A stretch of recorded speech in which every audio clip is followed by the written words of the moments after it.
we've measured, because we have access to the transaction data through PIN, and then we marry it up to the satisfaction data, that when we match the data from these different independent sources, that the grosses, they're not that much different.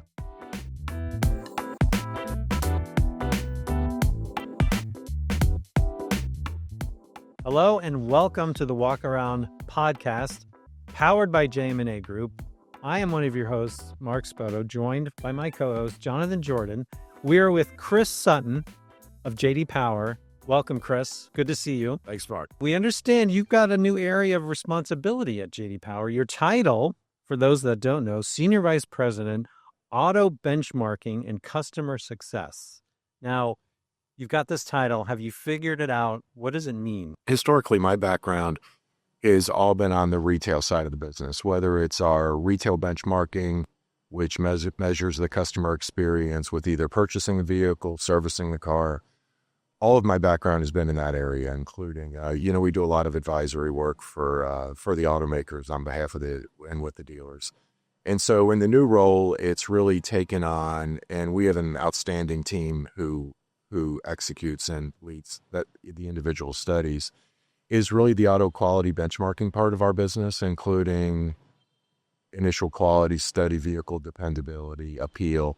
So everything related to the quality part of the business, we now have kind of under one roof, and also includes what, we consider kind of the client success part of it, is really just helping the automakers use those benchmarks to improve their business, versus just releasing a study, posting it, and letting them have at it. It's really, we want them to be able to use our metrics to help their business. So it's really kind of combining those two functions.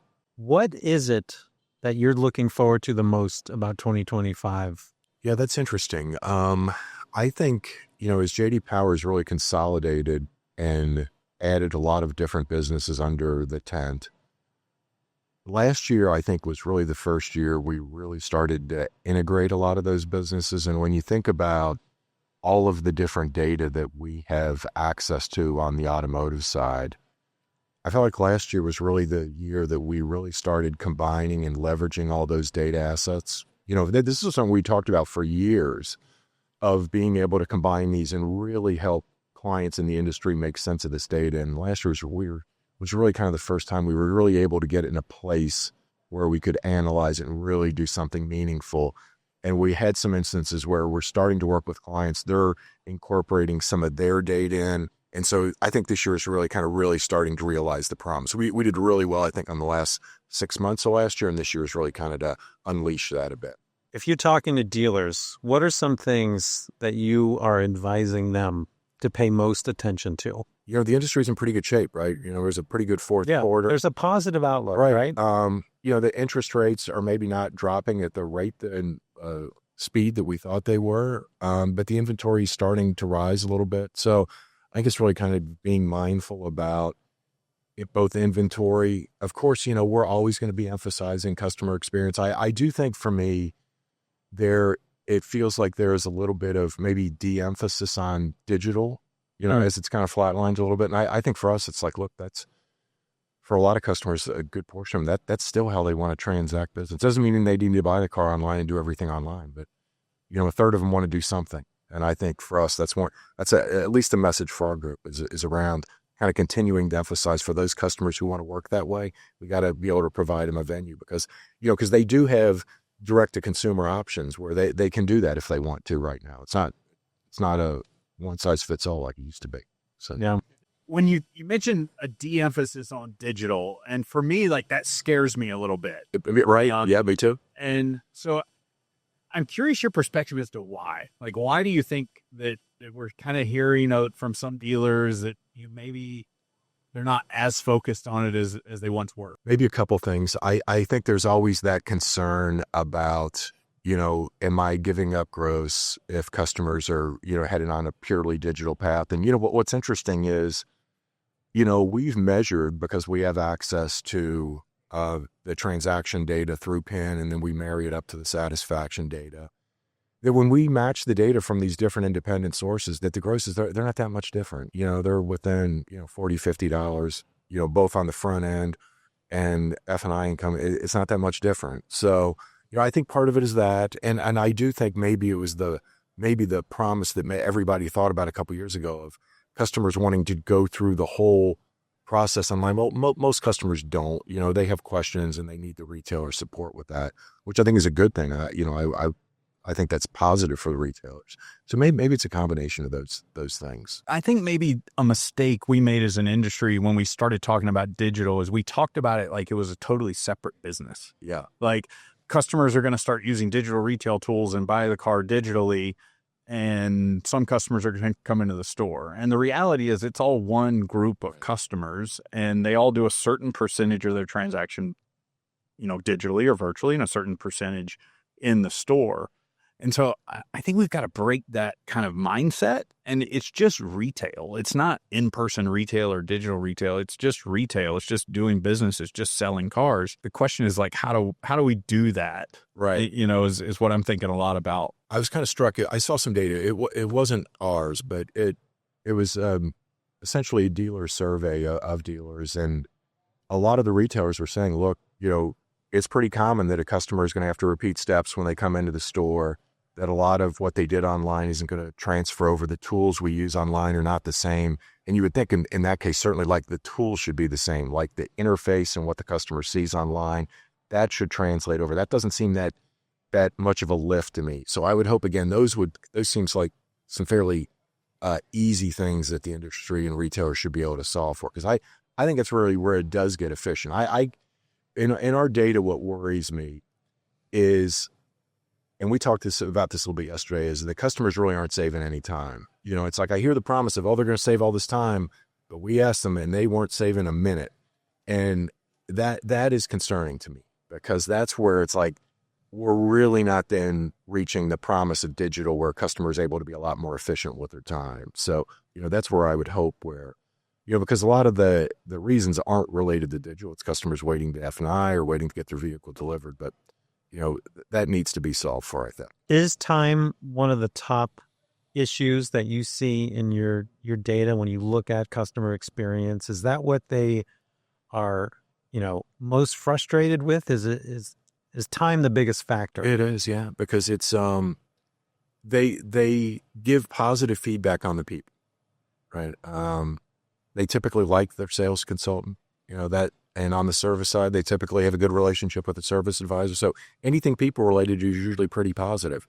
But it's just the efficiency, especially because in every other industry that customers interact or have touch points with, they usually have a fairly efficient experience, and they don't really understand why they come in, it takes 4 hours to buy a car. And, operationally, there may be perfectly good reasons for it, but for a customer, they don't really want to hear that. That doesn't make sense to them. Right. So if you're a dealer and you're thinking about what are the focus areas I should be looking at to try to improve that as much as I can, because, that will lead to retention opportunities, right? If you can solve for customer satisfaction, you're going to be able to retain more customers, obviously. So what are some factors that you think dealers should be paying attention to? Yeah, I think it's, what Jonathan was talking about a few minutes ago is this idea of kind of splitting out the experience and that they're distinct.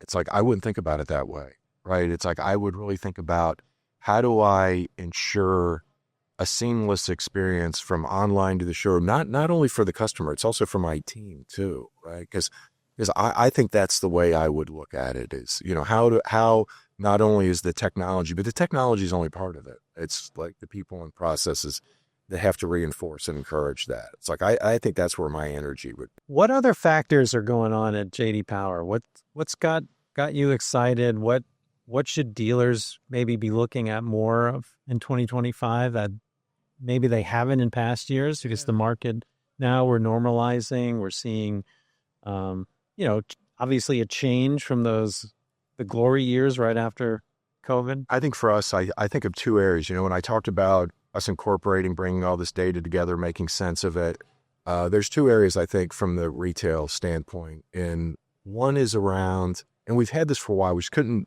unlock it in the same way, is around kind of understanding from a build perspective, what's being built, how fast is it turning, where is it turning faster, where gross is higher, again, because we have that combination of data that we can put together. And we're primarily working with the automakers on that, but that has a retail application too, from the standpoint of really being able to deploy inventory where it's going to turn faster, dealers having visibility of what's going to generate better gross, turn faster versus those that, may sit a little bit. So that's one. The other is, on the quality, and this is more on the quality side, is I think a lot of the automakers, they're used to all these different touch points with the customer. They're ingesting data from a lot of different places, whether it's customer, call center, the vehicle.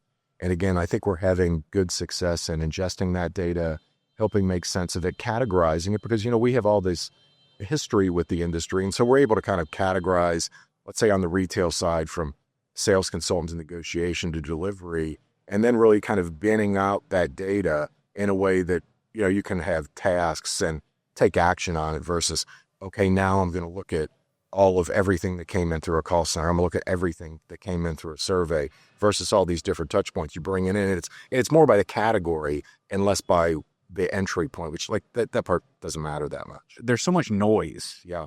right now. And I think a lot of us, whether it be dealers or other partners in the industry, what do you do with it? How do you put it all together, and how do you get actionable insights out of it? So that's exciting. It is. And, everybody for years has been telling us the same thing. Look, I don't need more data.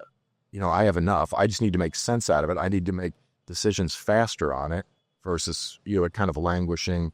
And we analyze it and we really don't establish a proper cadence to do it. So we're excited about it. It's like we have pretty big plans this year around that. What are you looking forward to learning more? I think any type of, AI applications, on the service side, we've been measuring, video MPI for a little bit. So that is certainly, an area of interest for us. Awesome. You mentioned video MPI, curious, any, learning so far or any insights into that? It's interesting because there's a lot of, I've been in the industry many years, and you always have these areas where the manufacturer may be pushing something and the dealer's like, no, not, this is one of those areas where I think you have really good alignment, because what we see is the customers really like it because it builds trust.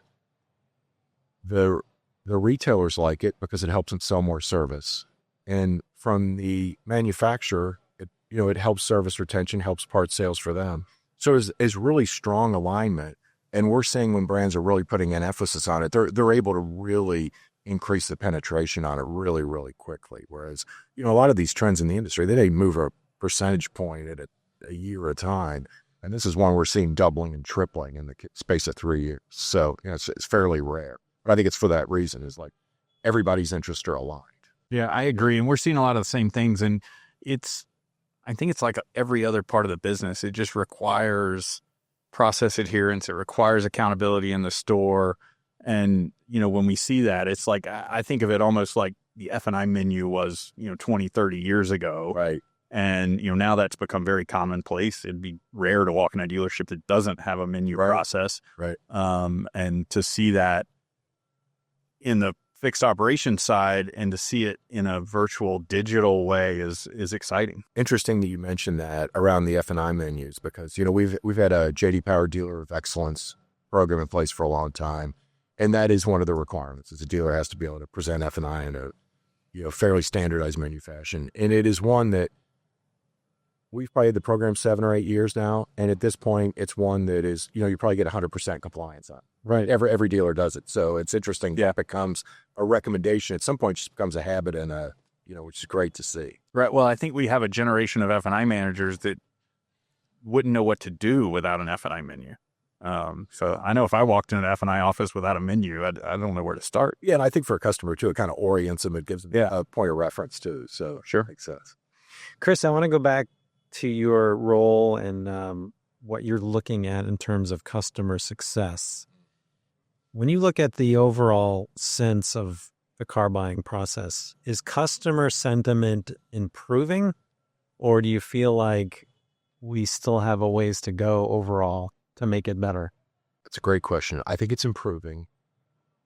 I felt like 10 years ago, the improvements were really were really pretty strong. All of our metrics on a 1,000-point scale. And for us, usually, if the industry is improving, let's say 8 to 12 points in a year, that's pretty significant, especially you're improving off a historical base. In the last couple of years, it's kind of slowed down a little bit, which it did make sense that, let's say in 2021, because of price and inventory issues, customers are having a hard time getting what they perceived as a fair deal. That really limited the satisfaction gains, for the last couple of years. So, it's improving. It's certainly not declining. You would hope that the rate of improvement would be a little more. Right? There's really great tools out there that I think supports a great experience. They're just not, as we talked about before, they're not probably being leveraged as much as they could. But I think it's certainly a win that even in a really tough pricing environment we had over the last couple of years, the experience was still getting better. That really could have been rough, but it was pretty good. Yeah. So, Chris, we can't thank you enough. Thanks, Mark. Yeah, it's long. For joining us. We really appreciate you joining us today on The Walk Around, and we hope you enjoyed the episode. Please be sure to like, share, subscribe, and follow us. We look forward to seeing you next time on The Walk Around.